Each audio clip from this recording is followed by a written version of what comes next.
Okay, we just finished up with the framing of the new quail pen. You can see we've built a 20 by 10 platform.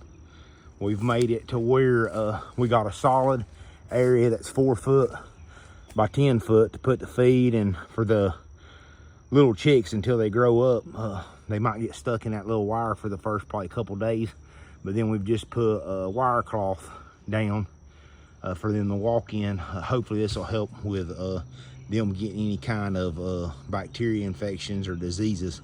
And then all this is a 20 by 10 greenhouse that I got off of Amazon, and I'm gonna use a bird netting, and I'll put fencing along the edge. That's 36 inch fencing, so I'll put that up 36 inches plus some black cloth to help keep them from seeing stuff and getting them all riled up. But anyway, we'll keep progress, and we will touch base when we get some more stuff done after this.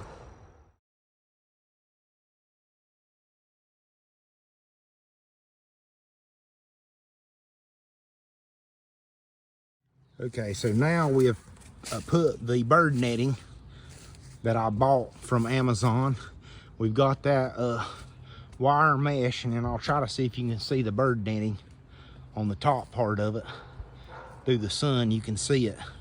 So we got that all across the top, and then this wire mesh is 36 inches high, which is more than enough. This is how my other pens were set up with this bird netting like this, but I only had a little bit of the top off. Then the last thing we got to do is to put the actual greenhouse top. I was going to put a tarp, but the kit come with that greenhouse right there. So what we're going to do is cut it in half, probably spread about 6 to 9 feet across to give them an area to come out of the weather. But so far that's what we got. We got birds coming in about a week. So we got a little bit more work. Gonna try to get it done by Wednesday, because I'm off on Wednesday. We done this evening, me and the boys did, trying to get the birds so we can get ready to start training the dogs. It's hunting season and field trial coming up, so we gotta get these birds in here and get them growing.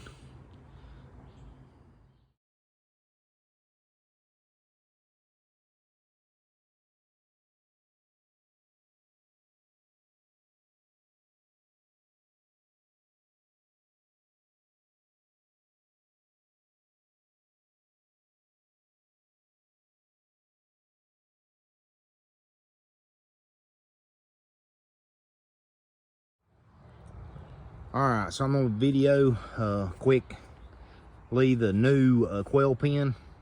I'm gonna try to touch base on some of the stuff, the reason why I made a new pen.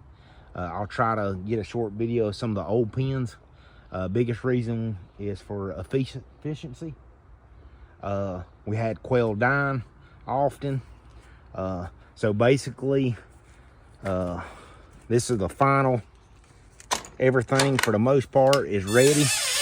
What I've done, the reason why I've got this black mat here is we've got chicks coming next week that are a day old, and I don't want them to get to the screen for a few weeks. So as we're getting ready to step in, we go through this door, and I was always losing a few quail whenever I went in to collect birds for our hunting, training the dogs. So if you see, there is a fence or some of this netting material I've got right here. So basically, as we come through into the quail pen, we're gonna have to push this out of our way to get through here. So hopefully, in turn, if any quail try to fly out, this will help stop them. At least that's the plan. Might adjust that later. But anyway, so this area here is roughly 10 by 4. That's solid. So I'm gonna keep, we got 500 chicks, and this should be enough space for them for a week or so before we open this whole space up for them to have. So this is a 20 by 10 area.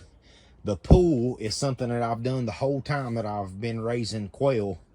I put peat moss in there for them to get in there, fluff their feathers to help clean them, keep bacteria. I find that helps them keep their health. So we will take this black mat out as soon as they're roughly a couple weeks old. Maybe I might give them 2 weeks. We'll just see how they do. They've got pretty big feet from the get-go, but they may go through this wire. So I'm just going to wait to open it up. That black mat that you see right there, that's to help keep them calm, because they are very particular birds. If they see stuff, they get excited. So this is just to help keep them calm. That area where it looks like there's nothing, that is a bird netting. It will keep them in. They will not be able to get through that. By the time they're able to fly, they'll be fine. They won't be able to get through that. Then the greenhouse cover, we cut that in half. I didn't want the whole thing. I mean, it's pretty hot in here now, which the birds need the heat to stay alive, especially in the wintertime. This is water, so this is pretty much, I'm going to show you, I've got a piece of gutter that I've got. That's how I've been collecting the water to feed the birds for the last year or two. So that's pretty much makes it, as long as we get rain about every other week, typically that will keep that full and I don't have to water them. That is a 30-gallon drum right there with 4 or 5 feeders on it. That works for the most part. And you can see up here, I've got this off roughly about a foot away from me so I don't get caught up in it. This string, I've got this string here. I'm gonna put lights up because them day old chicks will need extra heat for a few weeks. So I'm gonna go outside. I've not got great steps yet, but they will work for the time being. So what we've done is I've just took a piece of gutter and I've put it across this where the rainwater here will wash right into the gutter and collect my rainwater. Hopefully that will be enough. That's a pretty big piece of gutter. That's roughly about 10 foot close. Well, not quite 10 foot. It's at least 6 foot. But you can see the black mat there is just to help keep them from seeing predators, the dogs, the people. And then here will be a look inside. So hopefully this is going to work well for us. So we'll have plenty of dogs to train, to keep up with our field trials, to even have fun and hunt them. That is ultimately our goals, is just to be able to share the fun that we have in the outdoors, bird hunting. This is something that me and my friends have only done for 3 or 4 years now. We absolutely love it. We love the dogs, love watching them work. But, you know, in Western North Carolina, there is hardly any live or wild bobwhite quail left. So we have to raise them. And I'm gonna buy 500 this week, get them put in here, let them get raised up. It'll take them roughly 3 or 4 months, but we've got that time before season opens up, and we'll probably get another 500 before the person that raises them gives it up for the year. But anyway, you can see this is going to be a really nice pen. I'm really happy with it. You can see the house. We're not far from the house, but we're far enough way to where we don't have to bother with the smells. The neighbors probably won't even have the smell, but we are good ways away from them. But hopefully this will keep them from collecting bacteria on their feet, because they won't be able to walk through their feces. So this should work a lot better than what we've had in the past. So bear with me. I'm going to close up the pen right quick. Actually, what we'll do is we'll just walk right through the woods here. I'll go up here and we'll walk. We've got 2 other pens that typically I've got ringneck pheasant up here. This originally was my kids' tree house, but they never used it. So we've been having pheasants in the bottom. You know, roughly that's 20 feet by 10. And then there's another 12 by 12, you know, or so underneath the treehouse. But we've had that set up. It's worked really well. I usually keep the quail in the top right here. They seem to have worked pretty good, but it's just the fact that they don't get, they're always walking in their feces. Predators have gotten in here a few times in the past, so we have had those issues. Hoping that this other will be a whole lot better. You can see our feeder right there, or water. There's one of our feeders that we've handmade. That's a no waste feeder basically design, and it works really well. I have an alternate water source just in case that one, but that collects rainwater. And if you go right here, you can see the gutter that collects rainwater for up top. So I'm probably going to demolish these and refurbish these into a new pen if needed. So I'm going to walk down to the other pen. It's just on the other side of the new pen. So I'm gonna walk down to it. We'll be showing that one to you right quick. So we're back to, here's the new pen and there's the old pen, okay? So what I done is I took the little outbuilding, utility building, and I've got it to where I can close that utility building up for like chicks, for instance. This way, until they get full grown, I let them out. That seems to help them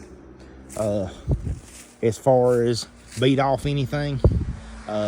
It's grown up a little bit. We've not had no birds for, you know, about 3 or 4 months now. You can see my gutter, the way that I've got that where it collects. I also have boxes here to, you know, if I have anybody needing birds, or say we're gonna hunt next week, I go ahead and just get the birds in there. So we are raring to go. We got them. I don't have to fight tooth and nail. Sometimes them pheasant roosters, they get sideways and get a little violent. So what I do is I'll bring some of them roosters and split them up into here. But what we got here is the old pen. So you can see I've got lights. These were automatic feeders. They didn't work too well. I pretty much did not care for them. So I pretty much done away with those because they had so much moisture. It held the food. It got the food clogged up. But there's our bath, so to speak, for them to wash in. And that hole right there, that's got mesh on it right now, but I can open it up and let the birds go to the other side. I'll show you the other side right quick. We'll go around and see here. Basically, I had it to where I could drop the feed in there and never had to go inside the kennel or the cage, just to give them less anxiety. But like I said, it didn't work well because of the humidity. I think that metal just got so hot in there. So this is the other stretch. That's 20 foot by 10. This does work relatively well. But I have had instances where they've dug out or something's dug out. You know, I've got logs all the way around it. But I have had that corner over there, for instance, it opened up, I don't know if it was last year or year before last, and a bunch of birds, they were escaping, but they were coming back at night. So, you know, it's a kind of a win-win. But I'm sure we did lose some. But in the scheme of things, that's what had happened. So needless to say, this is the old, and I will probably keep this one going because this one has worked well. It's just a simple fact that if they get sick, it's hard to keep them alive. So I'm hoping that having them off the ground will keep them healthier. We're going to test it, find out. Hopefully this will be a better choice. We will touch base with you when we get a little bit further along. We get birds in roughly a week, and we will hit you up and let you see our progress. Okay, so we're giving you an update on the quails. Pen seems to be working out great. We put the big water back in because they're growing so much. We got 2 different spares.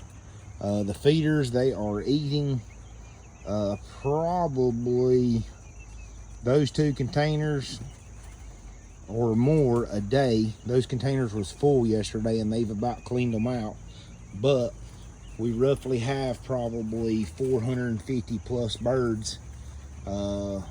We put 500 in there. They're 3 weeks old, a little over 3 weeks. We've lost maybe a couple dozen at the most, so they're starting to fly around. They look pretty healthy. Pen seems to be working out great. Within the next probably 2 or 3 weeks, we'll start using them for training. So we are getting there. Just thought we'd give you an update.